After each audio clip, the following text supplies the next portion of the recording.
உங்கள் ஆண்டவர் இன்ன நாழிகையிலே வருவார் என்று நீங்கள் அறியாதிருக்கிறபடியினால் விழித்திருங்கள். திருடன் இன்ன ஜாமத்தில் வருவான் என்று வீட்டெஜமான் அறிந்திருந்தால் அவன் விழித்திருந்து தன் வீட்டை கண்ணமிட ஒட்டான் என்று அறிவீர்கள்.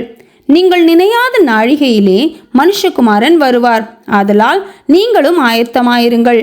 ஏற்ற வேளையிலே தன் வேலைக்காரருக்கு போஜனம் கொடுத்து அவர்களை விசாரிக்கும்படி எஜமான் வைத்த உண்மையும் வேகமுள்ள ஊழியக்காரன் யாவன்? எஜமான் வரும்போது அப்படி செய்கிறவனாக காணப்படுகிற ஊழியக்காரனே பாக்கியவான். தன் ஆஸ்திகள் எல்லாவற்றின் மேலும் அவனை விசாரணைக்காரனாக வைப்பான் என்று மெய்யாகவே உங்களுக்கு சொல்லுகிறேன். அந்த ஊழியக்காரனோ பொல்லாதவனாயிருந்து தன் ஆண்டவன் வர நாள் செல்லும் என்று தன் உள்ளத்திலே சொல்லிக்கொண்டு தன் உடன் வேலைக்காரரை அடிக்கத் தொடங்கி வெறியரோடே புசிக்கவும் குடிக்கவும் தலைப்பட்டால் அந்த ஊழியக்காரன் நினையாத நாளிலும் அறியாத நாழிகையிலும் அவனுடைய எஜமான் வந்து அவனை கடினமாய் தண்டித்து மாயக்காரரோடே அவனுக்கு பங்கை நியமிப்பான்.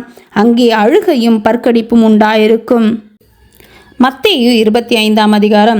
அப்பொழுது பரலோக ராஜ்யம் தங்கள் தீவெட்டிகளை பிடித்துக்கொண்டு மணவாளனுக்கு எதிர்கொண்டு போக புறப்பட்ட 10 கன்னிகைகளுக்கு ஒப்பாயிருக்கும். அவர்களில் 5 பேர் புத்தியுள்ளவர்களும் 5 பேர் புத்தியில்லாதவர்களுமாயிருந்தார்கள். புத்தியில்லாதவர்கள் தங்கள் தீவெட்டிகளை எடுத்துக்கொண்டு போனார்கள், எண்ணெயையோ கூட கொண்டு போகவில்லை. புத்தியுள்ளவர்கள் தங்கள் தீவெட்டிகளோடும் கூட தங்கள் பாத்திரங்களில் எண்ணெயையும் கொண்டு போனார்கள். மணவாளன் வர தாமதித்த போது அவர்கள் எல்லாரும் நித்திரை மயக்கம் அடைந்து தூங்கிவிட்டார்கள்.